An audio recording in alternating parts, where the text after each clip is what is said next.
यदि ऐसा करूं तो भी इसमें कोई बड़ाई नहीं है। मरे हुए को मारने में कुछ भी पुरुषत्व बहादुरी नहीं है। वाम मार्गी, कामी, कंजूस, अत्यंत मूढ़, अति दरिद्र, बदनाम, बहुत बूढ़ा, नित्य का रोगी, निरंतर क्रोध युक्त रहने वाला, भगवान विष्णु से विमुख, वेद और संतों का विरोधी, अपना ही शरीर पोषण करने वाला, पराई निंदा करने वाला और पाप की खान महान पापी, ये 14 प्राणी जीते ही मुर्दे के समान है। अरे दुष्ट, ऐसा विचार कर, मैं तुझे नहीं मारता। अब तू मुझ में क्रोध न पैदा कर, मुझे गुस्सा न दिला। अंगद के वचन सुनकर राक्षस राज रावण दांतों से होठ काट कर क्रोधित होकर हाथ मलता हुआ बोला, अरे नीच बंदर, अब तू मरना ही चाहता है, इसी में छोटे मुंह बड़ी बात कहता है। रे मूर्ख बंदर, तू जिसके बल पर कड़ुए वचन बक रहा है, इसमें बल, प्रताप, बुद्धि अथवा तेज कुछ भी नहीं है। उसे गुणहीन और मानहीन समझकर ही तो पिता ने वनवास दिया। उसे एक तो वह उसका दुख, उस पर युवती स्त्री का विरह, और फिर रात दिन मेरा डर बना रहता है। जिनके बल का तुझे गर्व है, ऐसे अनेकों मनुष्यों को तो राक्षस रात दिन खाया करते हैं। अरे मूढ़, जिद छोड़कर समझ विचार कर। जब उसने श्री राम जी की निंदा की तब तो कपिश्रेष्ठ अंगद अत्यंत क्रोधित हुए, क्योंकि शास्त्र ऐसा कहते हैं कि जो अपने कानों से भगवान विष्णु और शिव की निंदा सुनता है, उसे गोवध के समान पाप होता है। वानर श्रेष्ठ अंगद बहुत जोर से कटकटाए शब्द किया और उन्होंने तमक कर जोर से अपने दोनों भुजदंडों को पृथ्वी पर दे मारा और पृथ्वी हिलने लगी, जैसे बैठे हुए सभासद गिर पड़े और भय रूपी पवन भूत से ग्रस्त होकर भाग चले। रावण गिरते गिरते संभल कर उठा, उसके अत्यंत सुंदर मुकुट पृथ्वी पर गिर पड़े। कुछ तो उसने उठाकर अपने सिर पर सुधार कर रख लिया और कुछ अंगद ने उठाकर प्रभु श्री रामचंद्र जी के पास फेंक दिया।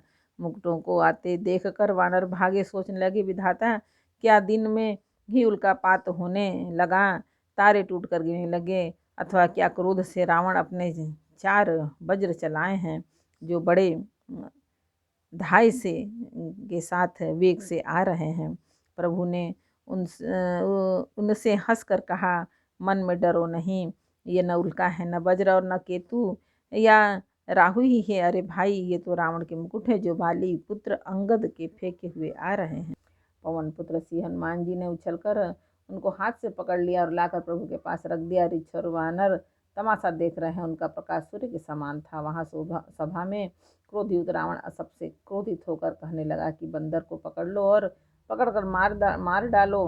अंगद यह सुनकर मुस्कुराने लगे। रावण फिर बोला, इसे मारकर सब योद्धा तुरंत दौड़ो और जहाँ तहाँ ऋक्ष वानर को पाओ वहीं खा डालो। पृथ्वी को बंदरों से रहित कर दो और जाकर दोनों तपस्वी भाइयों राम लक्ष्मण को जीते जी पकड़ कर ले आओ। रावण के तो कोप भरे वचन सुनकर तब युवराज अंगद क्रोधित होकर बोले, तुझे गाल बजाते लाज नहीं आती? अरे निर्लज, अरे कुलनाशक, गला काट कर आत्महत्या करके मर जा। मेरा बल देख कर भी क्या तेरी छाती नहीं फटती? अरे स्त्री के चोर, अरे कुमार्ग पर चलने वाले, अरे दुष्ट, पाप की राशि, मंद बुद्धि और कामी, तू सन्निपात से क्या दुर्वचन बक रहा है? अरे दुष्ट राक्षस, तू काल के वश हो गया है। इसका फल तू आगे बानर और भालों की चपेट लगने पर पावेगा। राम मनुष्य है, ऐसा वचन बोलते ही तेरे अभिमानी तेरी जीभ नहीं गिर पड़ती। इसमें संदेह नहीं कि तेरी जीभें अकेले नहीं वरन सिरों के साथ रणभूमि में गिरेंगी। रे दस्कंध, जिसने एक ही बाण से बाली को मार डाला वह मनुष्य कैसे है? अरे कुजाति, अरे जड़, 20 आंखें होने पर भी तू अंधा है। तेरे जन्म को धिक्कार है। श्री रामचंद्र जी के बाण समूह तेरे रक्त के प्यासे से प्यासे हैं, वे प्यासे ही रह जाएंगे। इस डर से अरे कड़वे बकवाद करने वाले नीच राक्षस, मैं तुझे छोड़ता हूँ। मैं तेरे दांत तोड़ने में समर्थ हूँ, पर क्या करूँ? श्री रघुनाथ जी ने मुझे आज्ञा नहीं दी। ऐसा क्रोध आता है कि तेरे 10 मुंह तोड़ डालूं और तेरी लंका को पकड़कर समुद्र में डुबो दूं। तेरी लंका गुलर के फल के समान है, तू सब कीड़े उसके भीतर अज्ञानवश निडर होकर बस रहे हो। मैं बंदर हूँ, मुझे इस फल को खाते क्या देर थी। पर उदार कृपालु श्री राम जी ने वैसी आज्ञा नहीं दी। अंगद की युक्ति सुनकर रावण मुस्कुराया और बोला, अरे मूर्ख, बहुत झूठ बोलना तूने कहाँ से सीखा। बाली ने तो कभी ऐसा गाल नहीं मारा। जान पड़ता है कि तू तपस्वियों से मिलकर लबार हो गया है। अंगद ने कहा, रे 20 भुजा वाले, यदि तेरी 10 जीभें मैंने नहीं उखाड़ ली तो सचमुच मैं लबार ही हूँ। श्री रामचंद्र जी के प्रताप को समझकर स्मरण करके अंगद क्रोधित हो उठे और उन्हें रावण की सभा में प्रण करके दृढ़ता के साथ पैर रोप दिया और कहा, रे मूर्ख, यदि तू मेरा चरण हटा सके तो श्री राम जी लौट जाएंगे। मैं सीता जी को हार गया।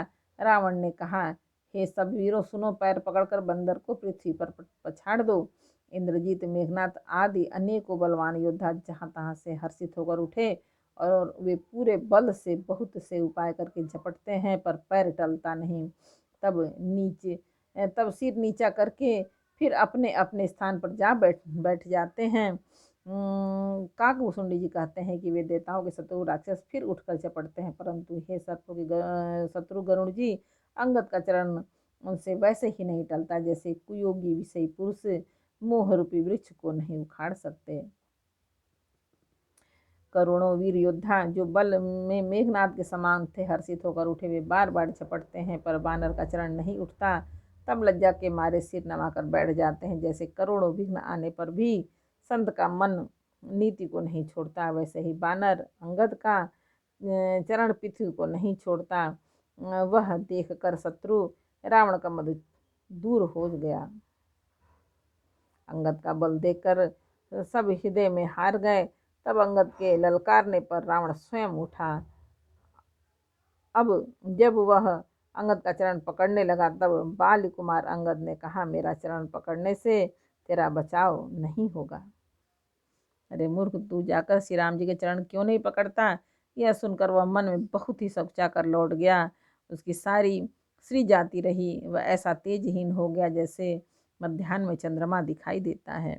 वह सिर नीचा करके सिंहासन पर जा बैठा, मानो सारी संपत्ति गंवा कर बैठा हो। श्री रामचंद्र जी जगत भर के आत्मा और प्राणों के स्वामी हैं। उनसे विमुख रहने वाला शांति कैसे पा सकता है। शिव जी कहते हैं, हे उमा, जिन श्री रामचंद्र जी के भ्रू विलास भौं के इशारे से विश्व उत्पन्न होता है और फिर नाश को प्राप्त होता है, जो तृण को वज्र और वज्र को तृण बना देते हैं, अत्यंत निर्बल को महान और महान प्रबल को अत्यंत निर्बल कर देते हैं, उनके दूत का प्रण कहो कैसे टल सकता है। फिर अंगद ने अनेकों प्रकार से नीति कही पर रावण ने नहीं माना, क्योंकि उसका काल निकट आ गया था। शत्रु के गर्व को चूर करके अंगद ने उसको प्रभु श्री राम जी का यश सुनाया और फिर वह राजा बाली का पुत्र यह कहकर चल दिया, रणभूमि में तुझे खिला खिला कर ना मारूं तब तक अभी पहले से क्या बड़ाई करूं। अंगद ने पहले ही सभा में आने के पूर्व ही उनके पुत्रों को मार डाला था। वह संवाद सुनकर रावण दुखी हो गया। अंगद का प्रण सफल देखकर सब राक्षस भय से अत्यंत ही व्याकुल हो गए। शत्रु के बल का मर्दन कर बाली के पुत्र मर्दन कर बल की राशि बाली पुत्र अंगद जी ने हर्षित होकर आकर श्री राम जी के चरण कमल पकड़ लिए। उनका शरीर पुलकित है और नेत्रों में आनंद आंसू का जल भरा है। संध्या हो गई जानकर दशग्रीव बिलखता हुआ उदास होकर महल में गया। मंदोदरी ने रावण को समझाकर फिर कहा, बोलो रामायण मैया की जय। लंका कांड का 5वां समापन। जय श्री राम। जय।